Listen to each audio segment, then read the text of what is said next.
오늘은 누가복음 강의 46번째 시간으로 누가복음 10장 25절에 37절을 통해서 너도 이와 같이 하라, 너도 이와 같이 하라 라는 제목으로 하나님의 말씀 증거하도록 하겠습니다. 우리는 살아가면서 굉장히 많은 이 편견 속에서 살아가게 되어집니다. 이 편견은 우리의 보고 생각하고 느끼는 것들을 왜곡하게 되어집니다. 이러한 편견이 생기는 이유는 우리가 어려서부터 경험한 사회적인 어떤 현상들, 또 문화적인 어떤 가치들에 의해서 이러한 것들이 생길 수도 있고, 또 우리 주변의 사람들의 영향을 받아서 이렇게 생겨날 수도 있습니다.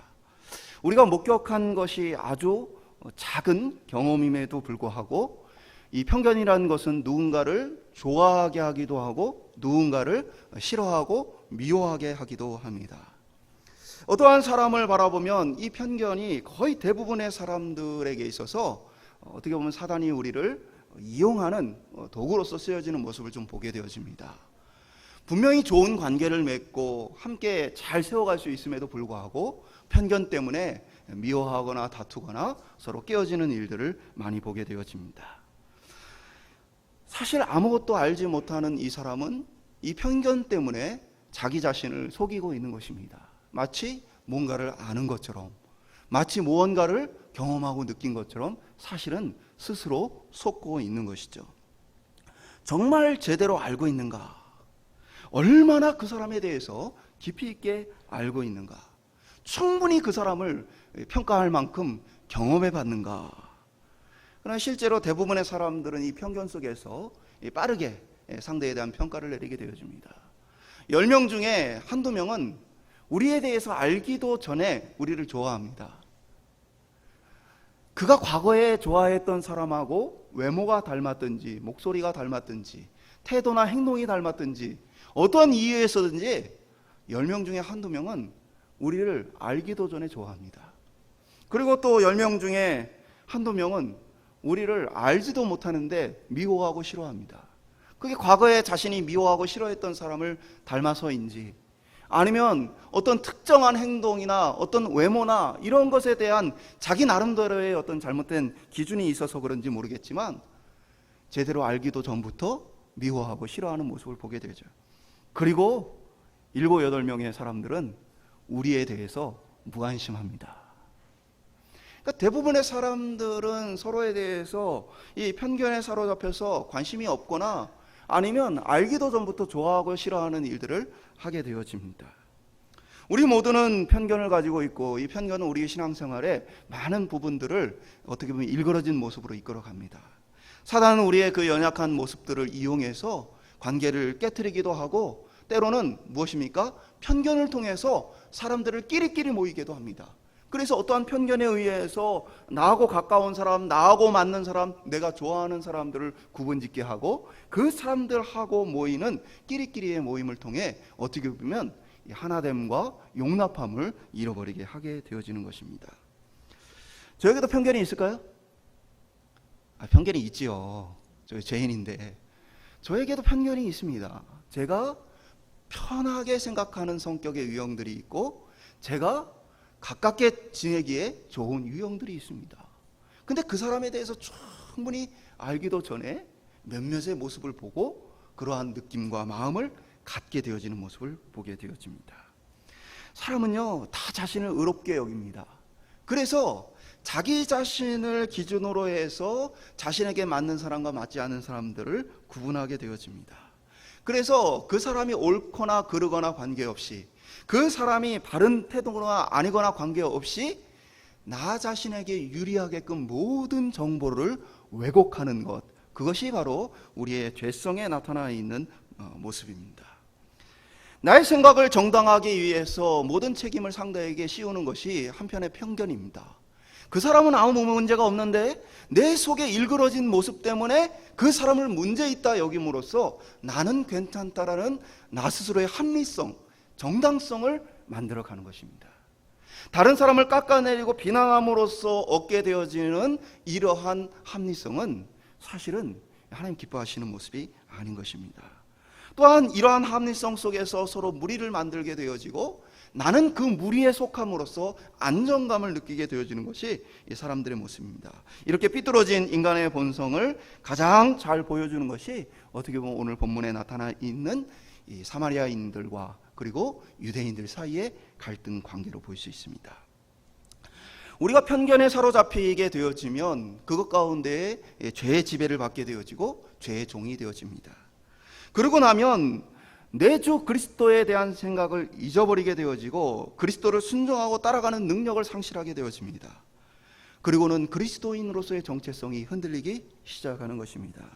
우리가 지난 시간에 70인이 파송을 받아서 그들이 어떻게 사역을 해야 하는가 주님 가르치시고 또한 그들의 보고를 받으시며 어떠한 마음의 태도를 가지고 사역에 임해야 되는가 살펴봤다면 오늘 말씀을 통해서는 그리스도인이란 본질적으로 어떤 사람이냐, 어떠한 사람이 그리스도인이냐라는 부분을 좀 다루고 있습니다.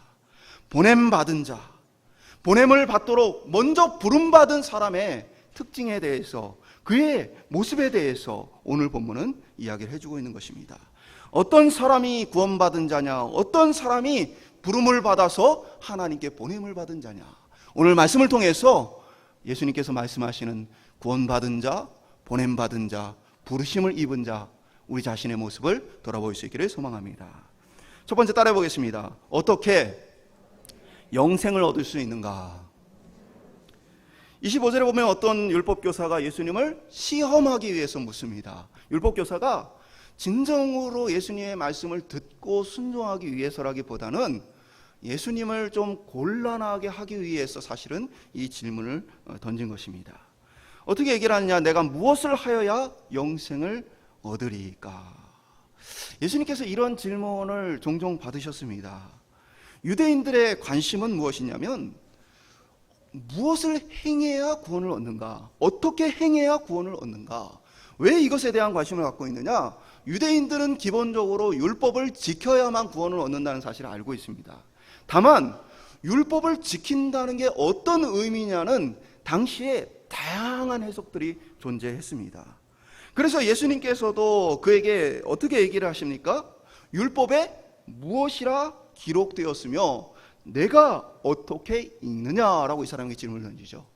율법에 무엇이라고 기록되었느냐는 객관적으로 성경이 말하고 있는 것은 무엇이냐 이걸 물으신 것이고, 너는 무엇이라 읽느냐라는 것은 그 하나님의 말씀에 대해서 너는 어떻게 해석을 하느냐라고 물으신 것입니다. 그러니까 당시에 이제 대표적으로 이 율법의 교사였던 바리새인들 속에는 엄격한 학파와 덜 엄격한 학파들이 서로 논쟁을 했습니다. 한 가지의 어떤 계명을 두고도 이렇게까지 해야 되는 것이냐 아니면 이 정도는 용납이 되어지는 것이냐, 당시에 율법 교사들 사이에 그런 학파 간에 논쟁이 있었기 때문에 유대인들이라면 누구나 무엇을 행해야 되는가, 어떻게 행해야 되는가, 율법을 지킨다는 게 어디까지를 얘기하는 것인가에 대한 그러한 궁금증들이 있었던 것입니다. 그러니까 이 역시도 예수님은 어떤 주장을 하고 있으며 어디에 속해 있는가를 묻는 동시에 예수님의 어떠한 답변에 대해서 무엇입니까? 다른 이들의 반대를 또한 이끌어낼 수 있는 답변일 수 있는 것입니다. 예수님이 엄격하게 이것을 지켜야 한다면 덜 엄격한 사람들의 논리를 가지고 나올 수 있고, 예수님이 좀 엄격하지 않은 것들을 이야기하시면 그러면 아주 엄격하게 지키는 자들을 들어서 예수님을 반박할 수 있는 그러한 모습인 것이죠. 율법에 대해서 이 사람께 예수님이 너는 어떻게 해석을 하고 있느냐라고 묻자 이 사람은 어떻게 얘기를 합니까?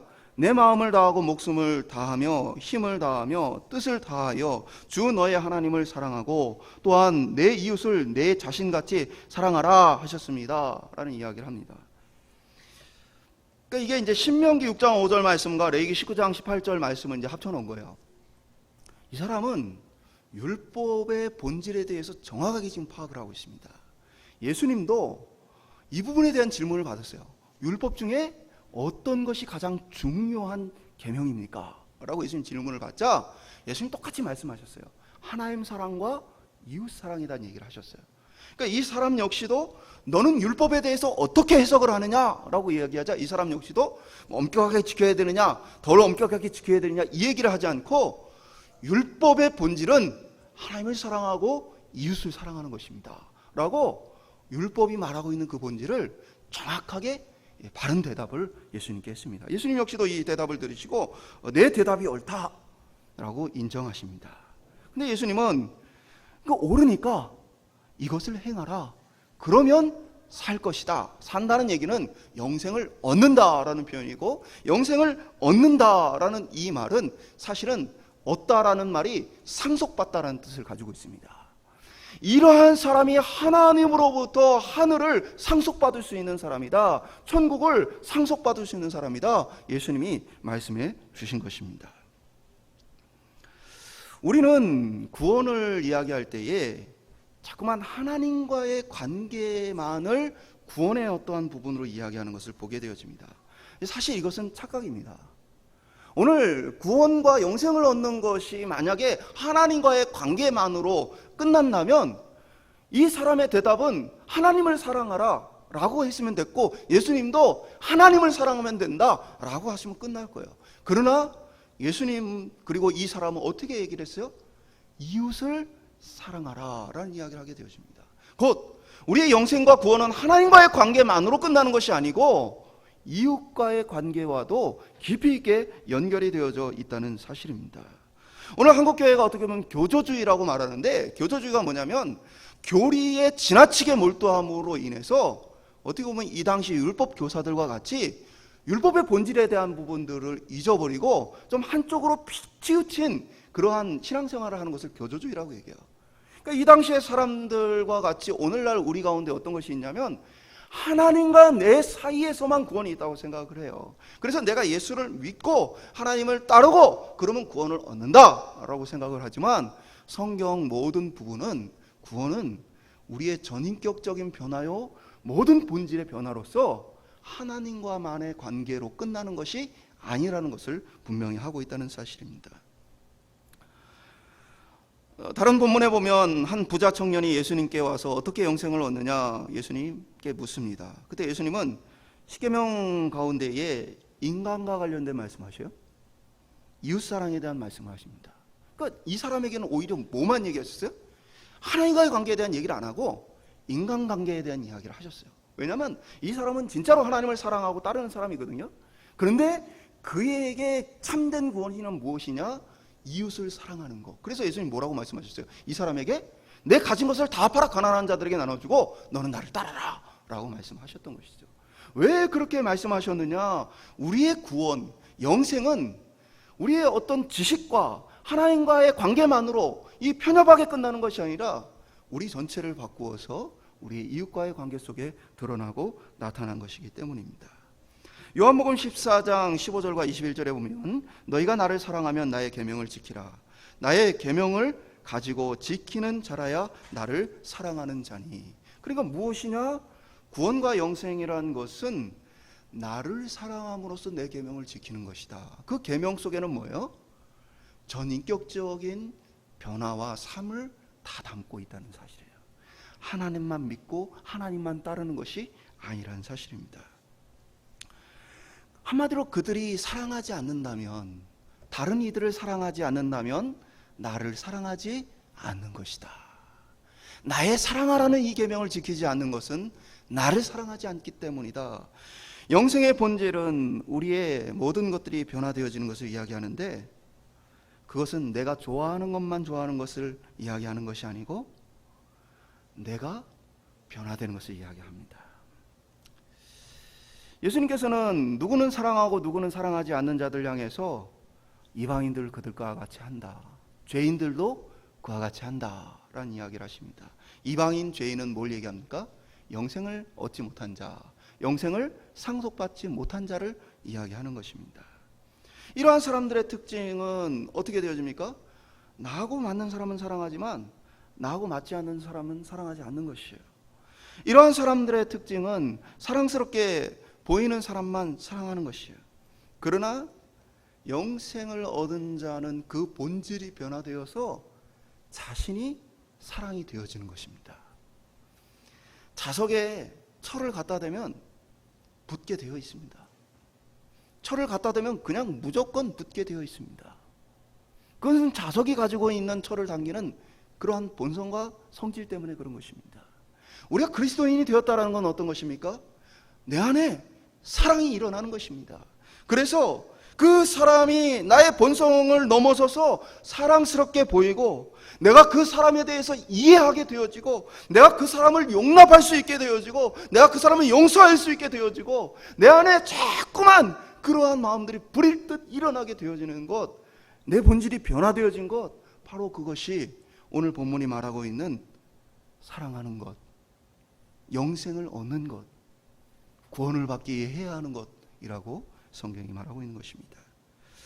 오늘 저와 여러분 가운데에 그러한 본질적인 변화가 일어나서 내게 사랑하는 능력이 나타나고, 사랑하는 나의 삶 자체가 변화되어지고, 관점과 모든 것을 통해서 편견이 깨어지고 그리스도가 내 안에 사는 복이 있는 저와 여러분 될 수 있기를 소망합니다. 두 번째 따라 보겠습니다. 하나님의 사랑을 가지고 있는가? 이 율법 교사는 자신이 하나님을 사랑한다라고 착각하고 있습니다. 나름대로 율법 교사로서 어떻게 살았겠습니까? 하나님 말씀을 묵상하고 연구하는 데 많은 시간을 들였을 것이고, 당시에 율법 교사라 하면 사실은 높은 권세를 누리는 사람들이 아니라 바리새인들과 같이 가난한 삶을 살며 하나님의 말씀을 연구해서 많은 사람들에게 그 말씀을 가르치고 그들이 말씀을 따라 살 수 있도록 돕는 역할을 했던 것이 율법 교사들입니다. 그러니까 이 사람은 어떤 사람이에요? 하나님을 위해서 자신의 삶을 희생하고 헌신한 사람입니다. 오늘날로 보면 가난하게 살며 주의 사역을 감당하는 사역자들과 같은 사람이라고 얘기할 수 있습니다. 그런데 이 사람은 그렇기 때문에 자신이 하나님을 사랑한다고 착각하고 있는 것이죠. 내가 하나님을 위해서 물질을 포기하고 권세를 포기하고 나의 욕망과 나의 어떤 꿈을 이루고 싶은 모든 비전을 포기하고 하나님을 위해 사는 것, 그래서 자신은 하나님을 사랑한다라고 착각하고 있는 것이죠. 그것에 대해서 이 사람은 예수님께 옳게 보이려고, 예수님께 좀 잘 보이려고, 그러면 내 이웃이 누구입니까? 이웃을 사랑하라 하셨는데 내가 사랑해야 될 사람은 누구입니까? 라는 질문을 그가 하게 되어집니다. 그는 율법 교사로서, 유대인으로서 수많은 사람들을 위해 헌신하며 살았을 것입니다. 그들에게 말씀을 전하고 가르치는 위해 수고했을 것입니다. 그래서 옳게 보이려 했던 것은 바로 그러한 자신의 삶을 주님 앞에 인정받고 싶었던 것이죠. 그는 예수님이 내 백성, 미련하고 또 죄 가운데 있는 그 연약한 백성들을 불쌍히 긍휼히 여기고 그들을 건져내는 것이다 라고 얘기할 줄 아마 알았을 것입니다. 그리고 내가 그들을 위해서 내 모든 것을 포기하고 내 삶을 다 내려놓고 그를 위해 내가 헌신했습니다 라고 주님께 말씀을 드리고 내가 잘하였다 주님께 인정받고 싶었을 것입니다. 그런데 주님은 전혀 다른 이야기를 꺼내십니다. 예수님은 갑자기 그에게 사마리아인 이야기를 하시게 되어집니다. 오늘 본문의 배경에 보면 사마리아인들과 유대인들의 관계를 잘 보여줍니다. 예수님은 자신의 죽음을 제자들에게 가르치신 이후에 예루살렘을 향해 가고 계셨죠. 우리가 지난번 살펴봤던 본문 속에 어떤 부분이 있습니까? 사마리아 땅, 사마리아 한 마을에 들어갈 때에 어떻게 합니까? 그들이 예수님을 거절하고 쫓아냅니다. 왜 쫓아냅니까? 당신은 유대 예루살렘으로 가는 사람인데 어찌 우리 사마리아 땅에 들어오려 하느냐, 우리 마을에 들어오려느냐. 예수님을 쫓아냈던 이유는 예루살렘에 가는 사람이기 때문에 쫓아냈던 것입니다.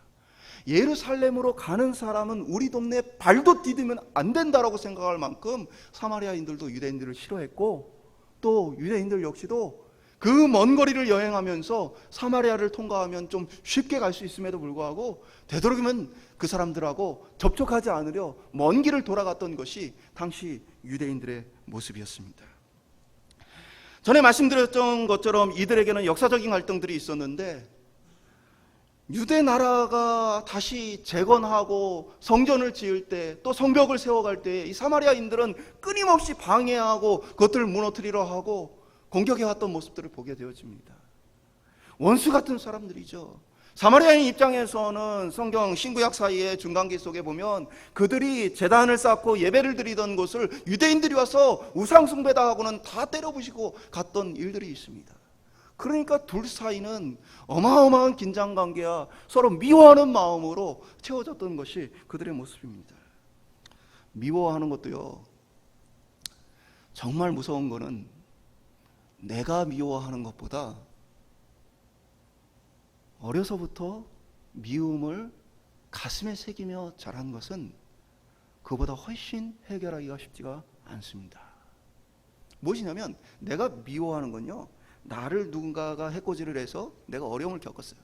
그 어려움을 극복해 가면서 상대를 향한 용서하는 마음들을 가질 수 있어요. 근데 아주 어렸을 때부터 주위의 환경을 통해서 계속해서 미워하는 마음을 학습받게 되어지면 그 미워하는 감정을 해결하는데도 훨씬 더 어렵고 힘든 시간들이 필요합니다. 제가 신앙생활을 하면서 참 어떻게 보면 안타깝다라고 여겨지는 것은 우리가 죄인이기 때문에 그렇죠. 많은 신앙인들이 집에 가가지고 교회의 다른 사람들을 욕해요. 그러면 그 집에서 그 이야기를 듣는 자녀들이 어떻게 자라나요? 삐뚤어진 편견과 죄성과 미워하는 마음으로 자라나게 되어 있어요. 그분을 알지 못하고 그분과의 관계가 어찌하는지 모르지만 그 수많은 말들이 가슴에 새겨져서 그 자신이 미워하는 그 감정이 뿌리 깊게 내리게 되어진다는 사실이에요. 해결하기가 어려워요. 그걸 해결하는 게 쉽지가 않아요. 그런데 이 사마리아인과 유대인들 사이는요, 대대손손 그들 속에서 뿌리 깊게 가르치고 경험하고 계속해서 그것을 학습해 오면서 미워하는 마음으로 굳어졌던 그런 모습을 보게 되어지는 것입니다. 그러니까 사실 이방인들보다도 사마리아인들을 더 미워하는 모습들을 유대인들 속에서 보게 되어지는 것입니다. 그러니까 예수님이 사마리안 이야기를 꺼냈다는 이야기는 그가 생각할 때의 이웃이 아니라고 여겨졌던 대상을 너의 이웃이라고 말씀하시는 본문인 것입니다. 야고보와 요한 형제는 예수님을 거절하는 사마리아인들을 향해서 우레같이 분노했습니다. 불같은 성격을 가지고 하나님, 우리가 하늘을 명하여 저들에게 불을 내려버릴까요? 라고 묻습니다. 저들을 다 죽여서 없애고 싶을 만큼의 분노를 갖고 있는 것이 그들의 모습이었고, 사실은 그들만의 모습이 아니라 많은 유대인들의 마음속에 자리 잡은 모습이었습니다. 예수님께서는 어떻게 보면 자기 자신을 깨닫지 못한 채 누군가를 미워하는 그들의 모습에 대해서 지나온 많은 말씀을 통해서 사실은 그들로 깨닫기를 원하셨어요. 어떤 부분이냐면 고라신, 벳세다, 그리고 그 주변에 있는 많은 도시들을 향해서 예수님은 내가 행했던 일들을 소돔, 고모라, 그리고 이방인들의 땅에서 행했다라면 그들은 벌써 회개하고 돌아왔을 것이다 라는 얘기를 하십니다. 그러니까 지금 예수님과 함께 하고 있는 유대인, 이 갈릴리 사람들은 어떤 사람들이에요? 사실은 자신들은 의롭다고 생각하고 사마리아인들은 우리와 어울리지 않는다고 말하지만 사실 뭐예요? 예수님의 권능과 능력을 경험함에도 불구하고 변화되지 않는 이방인들이라면 차라리 변화되었을 텐데 사실은 이방인보다도 못한 모습이라는 예수님의 책망을 들은 자신들에 대해서는 지금 잊어버리고 있는 것입니다. 그리고 자신들은 거룩하다고 여기는 유대인들의 모습은 어떻습니까? 그들은 심지어 예수님을 핍박하고 예수님 십자가에 못 박는데 앞장섰던 모습들을 보여주게 되어집니다. 그러니까 그들 스스로는 우리는 괜찮다라고 여겼지만, 그리고 사마리아인들은 악하고 구원받지 못할 만한 자들이다, 우리의 이웃이 아니다라고 여겼지만 그들의 편견에도 불구하고 사실은 그들 모두가 죄인한 사실을 잊고 있었다는 사실입니다. 그러니까 예수님은 너도 죄인이다 라는 이야기를 지금까지 가르치셨는데 아직도 그들은 깨닫지 못하고 있었다는 사실이죠. 누가복음 6장 32절 33절에 보면 너희가 만일 너희를 사랑하는 자만 사랑하면 칭찬받을 것이 무엇이냐, 죄인들도 사랑하는 자는 사랑하느니라. 너희가 만일 선대하는 자만 선대하면 칭찬받을 것이 무엇이냐? 죄인들도 이렇게 하느니라. 그러니까 이거는 구원받지 못한 자의 모습이다라고 가르치신 거예요. 그러니까 오늘 이 율법 교사를 통해서도 뭘 얘기하시는 거예요? 너가 유대인들만을 위해 그렇게 헌신하고 희생하는 것으로 영생을 얻었다라고 착각하느냐? 그렇지 않다. 영생을 얻었다는 것은 편견을 깨고 사마리아인을 이웃으로 맞아들이는 것이다. 너의 사랑이 아니고 하나님의 사랑은 그들을 품어주는 것이다. 그렇게 주님은 말씀하시는 거죠. 오늘 구원 얻은 우리는 그래서 물어야 돼요. 우리가 정말 우리 속에 하나님의 사랑이 있는가? 우리 속에 그리스도의 사랑이 있는가? 나는 내가 좋아하는 사람이 아닌 나하고 맞지 않는 사람과 나를 미워하는 사람을 향한 사랑하고자 하는 마음이 내 속에 있는가? 오늘날 많은 사람들은 주여 주여 하면서 교회 생활은 열심히 하지만 그러나 내 안에 변화되지 않는 모습에 대한 관심과 영혼에 대한 깊은 마음은 많은 사람들이 잊어버린 채 신앙생활을 하게 되어집니다. 많은 사람이 내 영혼에 대한 관심이 없고 많은 사람들이 겉으로 보여지는 신앙생활에 열심을 하는 모습을 보게 되어집니다. 사도 바울이 그런 얘기를 했잖아요. 내가 긴장하고 내가 정말 주님 앞에 나를 쳐서 복종시키며 이렇게 신앙생활은 이렇게 힘겹게 신앙생활하는 이유가 어디 있느냐? 내가 남들은 구원해놓고 나 자신은 잃어버릴까? 나 자신은 버림받을까? 내가 두려워함으로써 그렇게 신앙생활한다. 바울은 자기 자신의 영혼을 돌아보며 하나님 앞에 살았던 것입니다. 그러나 오늘날 많은 사람들이 이 율법 교사와 같이 신앙생활할 수 있어요. 특별히 저 같은 목회자들은 율법 교사와 같은 신앙생활을 할 수 있어요. 어떤 거예요? 나에게 주어졌다라고 생각하는 내 편견 속에서 내 사랑과 내 결단과 내 열심과 내 노력을 가지고 나의 신앙생활을 하고 있는 거예요. 그리스도와 하나님과는 사실 관계없는 신앙생활을 할 수 있다는 사실이에요. 교회 일은 열심히 하고 말씀은 열심히 전하고 전도도 열심히 하고 여러 가지를 할 수 있지만 사실은 내 안에 하나님의 진짜 사랑은 없을 수 있다는 거예요. 그러면서도 내가 지금 열심히 하고 있으니까 내가 세상의 것들을 포기하고 내가 많은 것들을 내려놓고 주를 위해 드렸으니까 그러니까 나는 주님을 사랑해 라고 착각할 수 있다는 사실입니다. 십자가의 자신을 찢어주시기까지 십자가를 부끄러워하지 않기까지 우리를 향한 그 사랑은 자신을 비난하고 조롱하는 자들을 향한 사랑이었습니다. 어서 십자가에서 내려와 너를 구원해라. 비난하는 자들을 위한 주님의 십자가였습니다. 주님은 그렇게 자기 자신을 통해서 보여주신 것이죠. 또한 주님 역시도 그렇게 유대인들이 거절한 이 사마리아 땅을 의도적으로 거쳐가며 자신의 사랑이 어떤 것인지를 유대인들에게 보여주셨던 것입니다. 사랑은 그렇게 그리스도의 사랑은 우리 속에 자라나게 되어집니다. 예수님이 우리에게 영생을 주셨다는 건요, 예수 그리스도의 사랑, 하나님의 사랑이 우리 속에 있다라는 거예요. 이 복음은 씨앗과 같아서 자라나게 되어지고 결실을 맺게 되어집니다. 마치 씨 뿌리는 비유와 같이 이것은 어느 순간이 되어지면 더 이상 숨기거나 감출 수 없는 상황이 되어집니다. 숨길 수 없고 감출 수 없다라는 건 어떤 것입니까? 내가 사랑 안 하는 척을 하고 싶어도 내 삶에 사랑이 막 흘러 넘친다는 거예요. 내가 사랑 안 하는 척하고 싶어도 숨길 수가 없이 드러나게 되어진다는 거예요. 그러니까 우리 안에서 예수 그리스도의 십자가의 은혜와 이 구원이 있다는 것, 영생을 받았다는 건 어떻게 하는 거예요? 사랑을 숨길 수 없다는 거예요. 사랑을 감출 수 없을 만큼 자라게 되어 있다는 것입니다. 오늘 저희들 속에서 하나님의 사랑이 자리 잡을 수 있기를 소망합니다. 그리고 감출 수 없기를 소망합니다.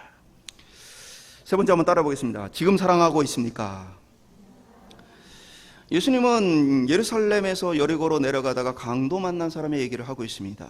그 당시 이제 예루살렘은 대도시이고 또 종교 중심지였기 때문에 종교 중심적인 사회였던 당시에 많은 사람들은 예루살렘 향해 올라옵니다. 근데 문제는 예루살렘으로 올라오는 이 길이 굉장히 험준했습니다. 그러니까 여리고는 바다를 기준으로 해서 이 지하로 260m가 내려가야 여리고가 있습니다. 그러니까 여리고는 뭐예요? 사실은 바다보다도 훨씬 더 깊은 위치에 자리 잡고 있어요. 반면에 이 예루살렘은 이 산이에요. 이 해발 790m의 위치에 있습니다. 그러니까 이 차이는 거의 1000m입니다. 그러니까 여리고에서 예루살렘으로 올라가는 길은 1000m의 산을 올라가는 길이에요. 거기에 당시에 이 길은 자갈밭이 대부분이었습니다. 그러니까 이제 걷기 편한 어떤 그런 숲이 우거지고 막 이런 것이 아니고, 유다는 산지요. 유다는 어떻게 해요? 광야 같은 곳이기 때문에 이것은 땡볕과 뭐 먼지가 휘날리는 자갈밭 같은 곳을 1000m 산을 올라가야 하는 것이 이들의 여정인 것입니다. 그러니까 이 1000m의 산을 올라가면 힘들겠어요? 안 힘들겠어요? 그리고 거기에 혼자 올라가는 게 아니라 애들도 챙겨서 올라가고, 여행객들이 예배하기 위해서 또 예물을 가지고 올라가잖아요. 그럼 뭐가 있겠어요? 그 예물을 노리는 강도들이 있어요. 그래서 많은 강도들이 당시에 있어서 이 산 중턱이나 어디에 이들이 숨어 있어요.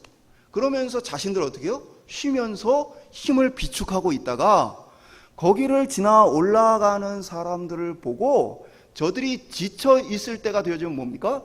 바로 그들을 공격해서 그들의 것을 하나님께 드리기 위한 예물과 그들의 여행을 하기 위한 이 물질들을 빼앗는 그러한 일들이 굉장히 많이 일어났던 것이에요.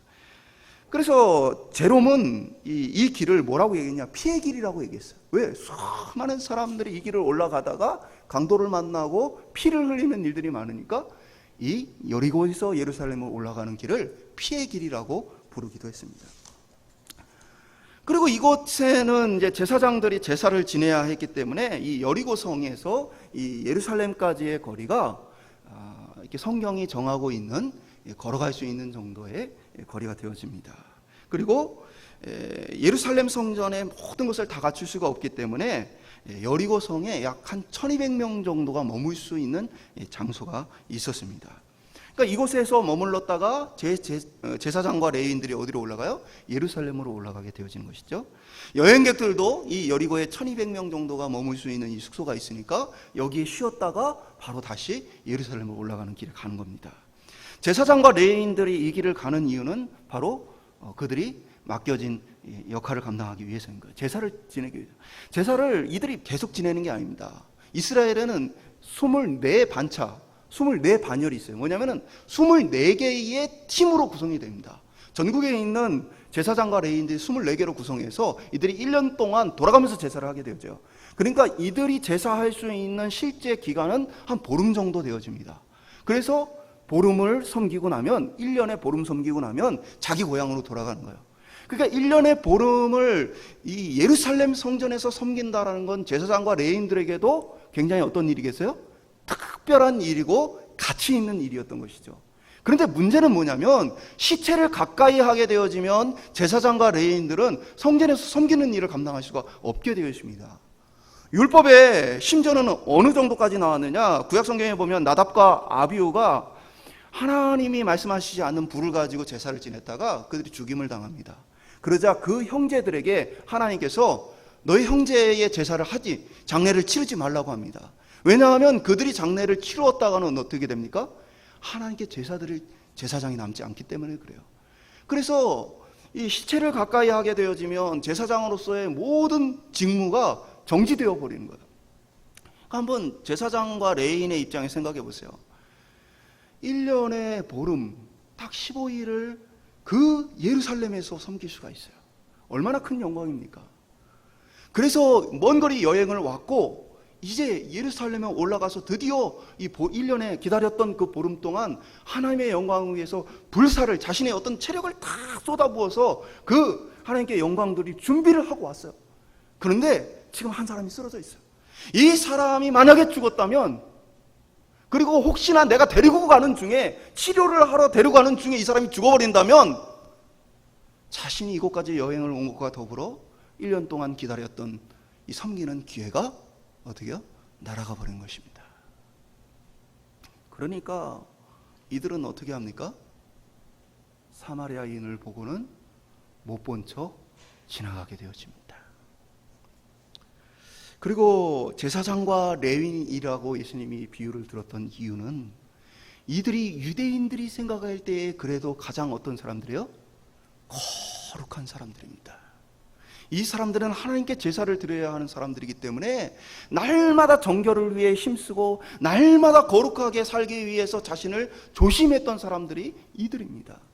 예수님이 일부러 너희들이 생각하는 가장 거룩한 사람과 너희들이 생각하기에 가장 원수 같고 더럽고 어떻게 보면 거룩하지 않은 사람인 사마리아인을 이 비유를 통해 비유하신 것이죠.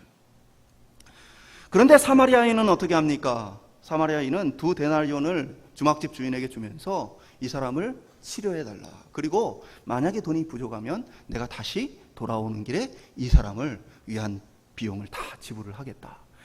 그러면서 예수님께서 이 사람에게 율법교사에게 물으십니다. 누가 강도 만난 자의 이웃이냐? 그러니까 이 사람이 어떻게 대답을 합니까? 율법교사가 자비를 베푼 자니이다. 여기서 이 사람의 태도를 볼 수 있어요. 뭐예요? 사마리아인입니다라고 대답을 안 하죠. 왜 그러겠어요? 이 율법 교사에게는 사마리아인은 도저히 거룩하지 않고 정결하지 않은 사람인 거예요. 그런데 누가 그 사람의 이웃이냐, 누가 너의 이웃이냐라는 이 질문 앞에 사마리아인입니다라는 이 대답을 하기가 싫은 거예요. 그러니까 어떻게 대답하는 거예요? 사마리아인입니다라고 대답을 하지 않고 자비를 베푼 자입니다라고 대답을 해요. 얼마나 이 사람이 편견에 사로잡혀 있는지를 보게 되어집니다. 자신은 거룩하다 여기며 자신은 하나님의 백성이다 여기며 칭찬받기를 기대했던 그의 기대는 완전히 사실은 무너져 버리는 것이죠. 예수님은 그에게 너도 이와 같이 하라. 너도 사마리아인과 같이 하라. 너의 이웃도 사마리아인이 될 수 있다 라는 이야기를 그에게 하시는 것입니다. 편견을 없애라. 네 이웃이 누구인지를 찾지를 말고 네가 그에게 이웃이 되어주라 라는 이야기를 하고 있는 거예요. 우리 모두는 죄인입니다. 교회 안에는 바른 교훈을 위해서 권면하고 잘못된 것들에 대해서 책망하는 것이 분명히 필요합니다. 그러나 그것이 미움이 돼서는 안 됩니다. 내가 죄인이란 사실을 기억하고 그가 죄 가운데 있을 때에 함께 가슴 아파하고 그가 죄로부터 자유로워지시기를 구해야 합니다. 편견은 미움을 줍니다. 그러나 그리스도의 사랑은 가슴 아파하며 그로 인해 더 사랑하는 마음을 부어주게 되어집니다. 사랑하는 여러분, 하나님이 사랑하십니까? 영생을 받으셨습니까? 그럼 우리는 이 대답에 예라고 얘기해야 돼요. 지금 사랑하고 있습니까? 우리 옆에 계신 분들에게 한번 물어볼까요? 지금 사랑하고 있습니까? 지금 사랑하고 있습니까? 그것이 바로 우리 속에 그리스도의 사랑과 하나님의 사랑이 있는 것이고 바로 그것이 우리 안에 구원과 영생이 있다는 증거라는 사실입니다. 우리의 죄인, 우리의 이방인, 우리를 미워하고 시기하는 원수들, 그를 향한 사랑 쉬워요? 어려워요? 어려워요. 그래서 그것은 어떻게 보면 이 씨앗과 같을 수 있어요. 씨앗이 당장의 열매를 주는 것은 아닙니다. 그러나 씨앗은 생명력을 갖고 있고 반드시 자라나게 되어 있습니다. 처음부터 내가 다 사랑하고 처음부터 내가 다 용납하고 처음부터 내가 그것을 다 받아들이는 것은 아닙니다. 그러나 내 속에 하나님의 사랑이 거하고 내 속에 영생이 있으면 나를 사랑하게끔 자꾸만 바꿔간다는 사실입니다. 오늘 우리의 모습이 편견으로 일그러져 있는지 모르겠습니다. 그러면 우리는 두 가지를 기억했으면 좋겠습니다. 하나는 하나님이 나를 오래 참아주고 계시다는 사실입니다. 하나님이 죄인인 나를 기다리고 계시다는 사실입니다. 아직도 죄인인데 우리를 향해 이렇게 말씀하시는 거죠. 끔찍하게 사랑한다라고 말씀하시는 겁니다. 그러면서 내 사랑을 받은 너에게도 내 사랑이 있느냐라고 물으시는 거예요. 주님은 너도 이와 같이 해라. 네가 받은 사랑을 가지고 너도 사랑해라. 오늘 우리에게 그렇게 말씀하고 있는 것입니다. 말씀을 맺도록 하겠습니다. 구원받은 모습은 무엇입니까? 영생을 얻은 것은 무엇입니까? 하나님과의 관계만으로 설명되어지는 것이 아닙니다. 하나님만 사랑하고 이웃이나 주변을 사랑하지 않은 사람은 구원받은 사람이 아닙니다. 오늘 율법 교사와 같이 자신은 구원받았다 착각하며 어떻게 보면 뽐내고 싶고 자랑하고 싶을 만큼 많이 헌신하고 희생했는지 모르지만 그의 본질은 아직도 영생을 알지 못하는 것입니다. 영생을 얻고 구원을 얻은 것은 무엇이냐? 주님께 부름을 얻고 보냄을 받은 자는 어떠한 사람이냐? 그 사랑이, 그 마음이 십자가의 사랑으로 변화된 사람입니다. 십자가의 사랑이 그 속에 있는 사람입니다. 아직은 그것이 잘 자라나지 않아서 잘 못 보일 수도 있고, 아직은 그것이 열매를 맺지 않아서 내가 다른 사람을 용납하고 사랑하는 데까지 드러나고 나타나지 않았을지 모릅니다. 그러나 분명한 것은 예수 그리스도의 십자가의 사랑과 이 생명의 영생은 우리를 변화시킵니다. 반드시 우리를 변화시킵니다. 그리고 우리 안에서 편견을 깨고 사랑하게 만듭니다. 우리 안에서 이해하고 용납하게 만듭니다. 우리 안에서 그를 위해 희생하고 슬퍼하게 만듭니다. 오늘 저희들 속에서 우리 자신의 구원에 대해서 좀 돌아봤으면 좋겠습니다. 우리가 말로 내가 예수를 믿는다. 그리고 내가 신앙생활 하는데 많은 헌신과 희생을 했다. 내가 수고를 많이 했다. 이 부분이 아니고 오늘 이 말씀을 따라서 내가 미워할 만한 사람들을 얼마나 내가 사랑하는 마음으로 변화되었는가, 내가 그들을 얼마나 사랑하고 있는가, 그것을 통해서 우리의 구원을 돌아볼 수 있게 소망합니다. 혹 내게 아직도 이것이 자라나지 않았구나, 내가 아직도 이것이 열매를 맺지 못했구나 라고 여긴다면 우리 속에 그것 때문에 내 영혼에 변화되지 못하고 내 영혼에 자라나지 못함 때문에 좀 슬퍼하고 아파할 수 있기를 소망합니다. 우리에게 좋은 신앙이란 건요, 겉으로 보여지기에 아무 근심과 걱정이 없는 그런 신앙생활을 하는 게 아니고요, 변하지 않는 내 영혼, 죄로 인해 아직도 무틀려 있는 내 영혼 때문에 슬퍼하고 애통해하면서 하나님 나를 자라나게 해주시고 변화시켜 주시고 내 안에도 이 사랑이 있게 해주십시오 구하는 것입니다. 그때에 비로소 우리의 구원이 어떤 것인지를 깨닫게 되어지는 것이죠. 오늘 하나님의 부름을 받고 그리스도의 부름을 받는 우리 모두가 사랑이 묻어날 수 있길 소망합니다. 감출 수 없는 사랑이 우리를 통해 자꾸만 이웃들을 향해 드러날 수 있기를 소망합니다. 그리고 우리 오포중앙교회가 그러한 사랑을 지역과 주변에 있는 사람들에게 나타내고 보여줄 수 있기를 주님의 이름으로 축원드립니다.